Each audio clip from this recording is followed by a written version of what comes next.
Assalamualaikum warahmatullahi wabarakatuh. Alhamdulillah pada kesempatan kali ini kita masih diberikan nikmat sehingga kita bisa hadir dalam pembahasan kajian ekonomi Islam Fakultas Ekonomi dan Bisnis Islam Institut Agama Islam Al-Azhar Lubuk-Linggau.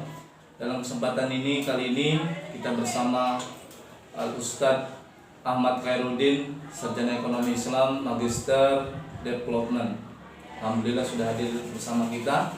Adapun pada siang hari ini kita akan membahas satu tema yang sangat populer dinantikan oleh masyarakat luas ataupun mahasiswa juga, yaitu tentang riba.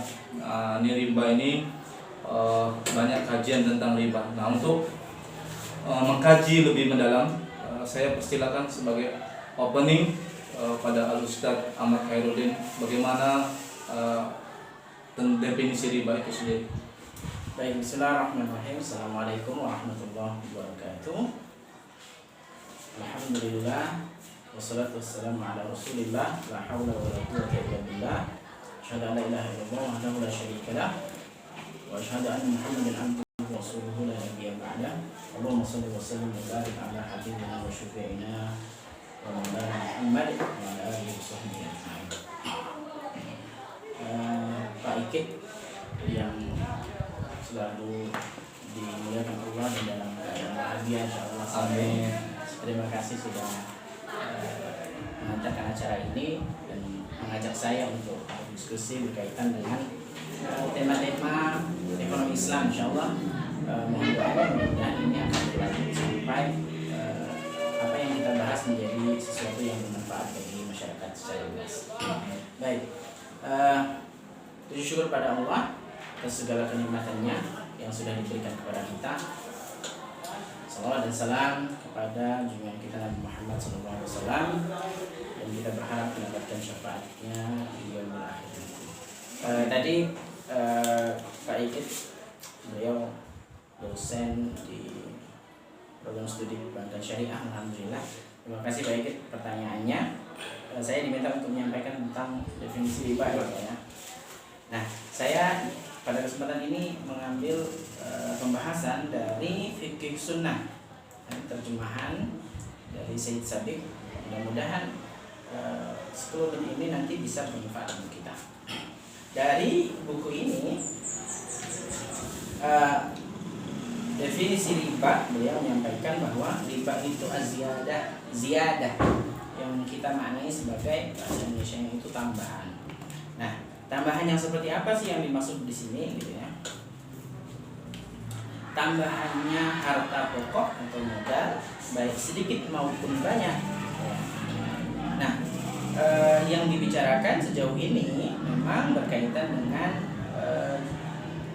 pinjaman ya, yang memang secara umum sering sekali terjadi di masyarakat. Ya. Pembahasan riba memang kecenderungan terjadinya lebih sering pada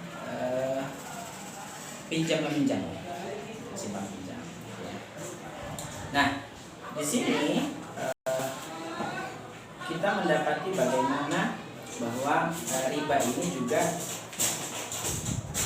tidak hanya dibahas di dalam Islam saja, ternyata beberapa agama samawi juga membahas soal ini dan komitmen bersamanya masing-masing agama adalah mengharamkan riba, yang dimaknai sebagai ziyadah manfaat ya, menambah manfaat atau tambahan manfaat yang didapatkan dari harta pokok yang kita pinjamkan kepada masyarakat atau kepada orang lain. Nah, begitu Pak Ijin. Mudah-mudahan ini bisa dipahami ya pada masyarakat.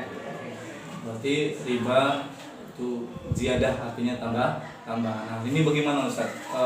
Ada nggak urutan-urutan pengharaman riba dalam konteks Al-Quran supaya masyarakat kita paham ada urutannya sehingga riba ini diharamkan secara mutlak? Iya.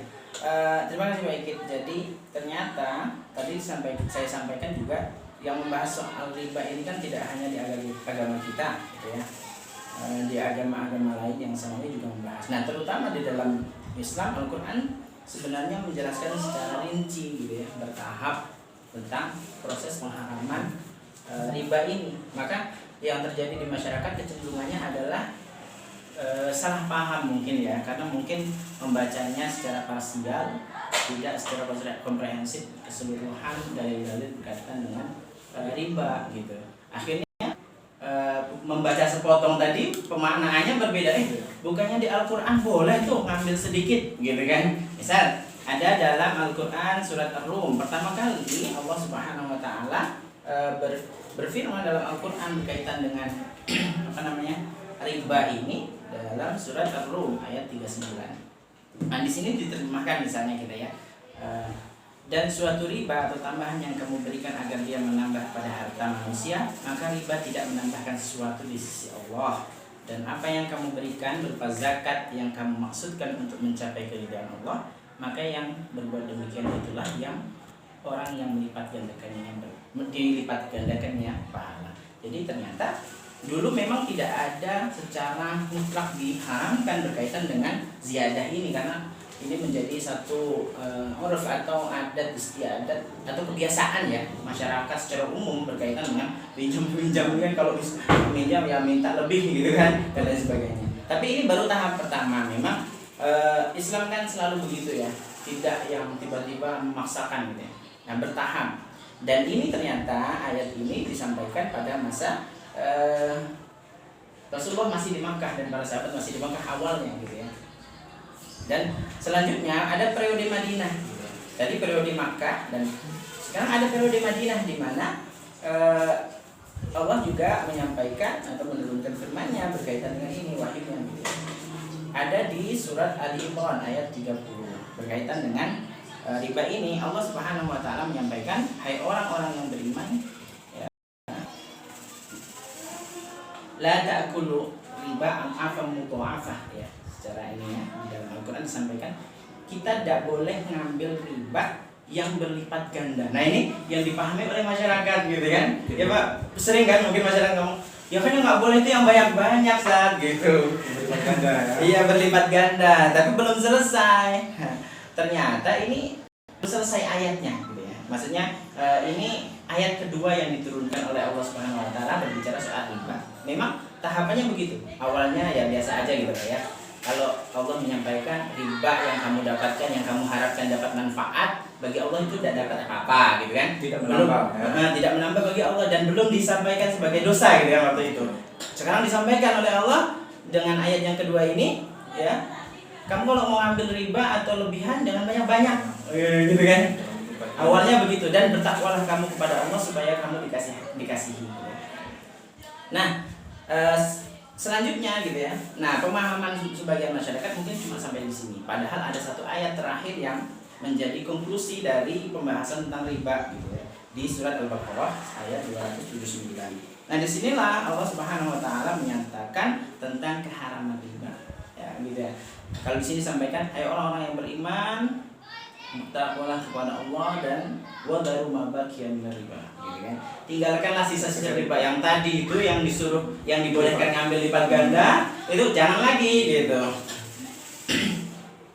Kalau misalnya in kuntum mukminin, kalau kamu memang orang-orang yang beriman gitu.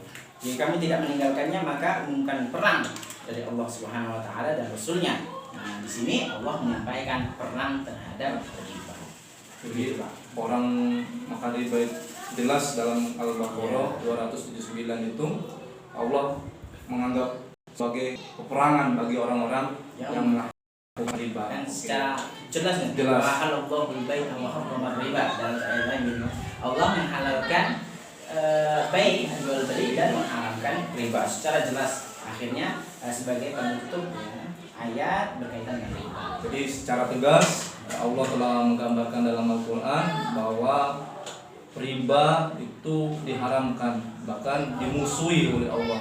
Oke, baik Ustaz, kita lanjutkan sedikit. Ini banyak pertanyaan dari masyarakat tentang riba. Jadi bagaimana sikap kita sebagai umat Islam ini terhadap riba? Apa yang harus kita sebagai umat Islam nih, apa yang harus kita lakukan ini? Ya, praktek riba ini kan praktek yang sudah menjamur dan menjadi sebuah kebiasaan di masyarakat secara umum ya. Nah, sebagai seorang muslim ya, yang baik, Allah diingatkan kan tadi misalnya gitu. Kalau kamu merasa sebagai umat Islam yang beriman, maka Wadharu ma baqiya. Tinggalkan itu yang kayak gitu sudah. Dulu Allah